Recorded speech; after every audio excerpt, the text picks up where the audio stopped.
Richard. Is he here? He's here. Richard, come on up. Justice Richard Sanders.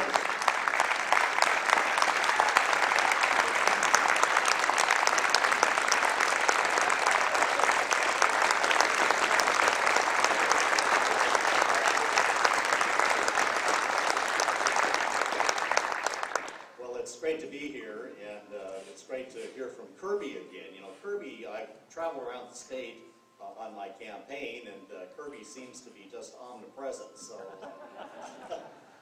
I have high hopes for Kirby's career in the future. You know, I was born here in Tacoma, a few blocks away, Tacoma General Hospital, so I want to claim the home court advantage if I can. Visit with my friends here in Tacoma and Pierce County. I've been on the state Supreme Court for 15 years. I was elected in 1995 in a special election. I defeated an incumbent who had been appointed by Governor Lowry. And now this year I have an opponent who also was appointed by Governor Lowry, although he lost his first election, but he's been making a lot of money since then, and it's a real challenge, I think, as Kirby said. The most important thing we do on the state Supreme Court is apply our state constitution. A lot of people don't even know we have one, but it's really a marvelous document. It starts out in Article 1, Section 1. It says, governments derive their just powers from the consent of the governed and are established to protect and maintain individual rights. You know, wouldn't that be wonderful if we had a government that took it upon itself to protect and maintain individual rights. In fact, I have a copy of the Declaration of Rights out on our literature table out there if you want to stop by and pick one up. That would be great. And sign up for the campaign. I'd like to know who you are so we can have you help out a little bit. You know, in 1985, 10 years before I was elected, I thought an escrow was some sort of a bird. But then I was employed by property owners to represent them, and I found out that it was an endangered species. So we usually started our cases by getting thrown out in Superior Court and then taking them up on appeal. And lo and behold, we were winning these cases on appeal to the state Supreme Court. And I was recognized as some sort of an expert in this area of the law. And I was invited by lawyer groups to come and give seminars. I remember one of the seminars was entitled Staking the Vampire, How to Sue Local Government. So I've sort of taken what I learned in my private practice to the state Supreme Court, where we often have issues associated with private property. One of them came out of Pierce County recently, last fall. The name of the case was Abbey Road versus Bonnie Lake. The property owner, Abbey Road, spent $300,000 developing a land use application to build a series of apartment houses in Bonnie Lake.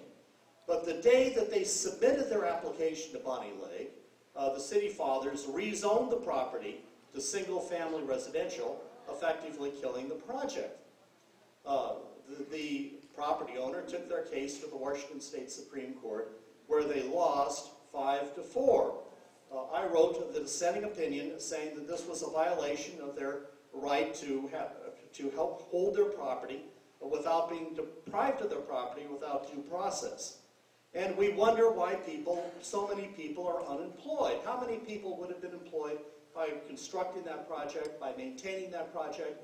How many people would have had an opportunity for a home, low-cost housing had that gone through? So, you know, the state Supreme Court is a very important institution. Practically every capital project, every significant tax, every referendum, every initiative is tested by the state Supreme Court. And thank God, Kirby, you won your case, and I voted on your way. Otherwise, I'd have had a different introduction, I'm sure. You're solid and true. 2 minutes. 2 minutes. Okay. In February, we had another case, State versus Sears. And we were the first Supreme Court in the United States to hold that the Second Amendment applies to the state. Somehow I was able to corral the majority of my colleagues to go along with this. Another is Open Door Baptist Church versus Clark County. Clark County zoned against establishing a church in every single zone of the county.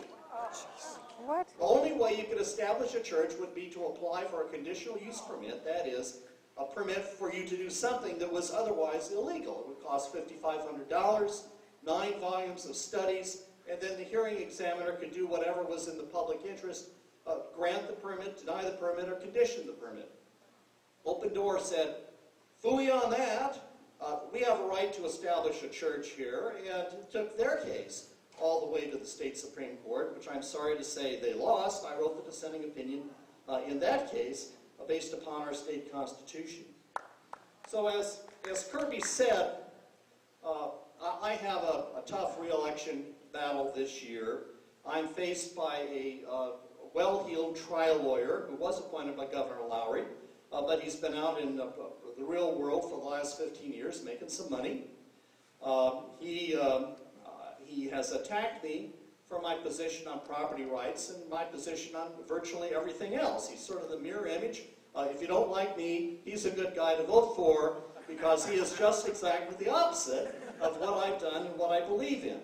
So I need your help. I need the help of the grassroots people here in the state of Washington.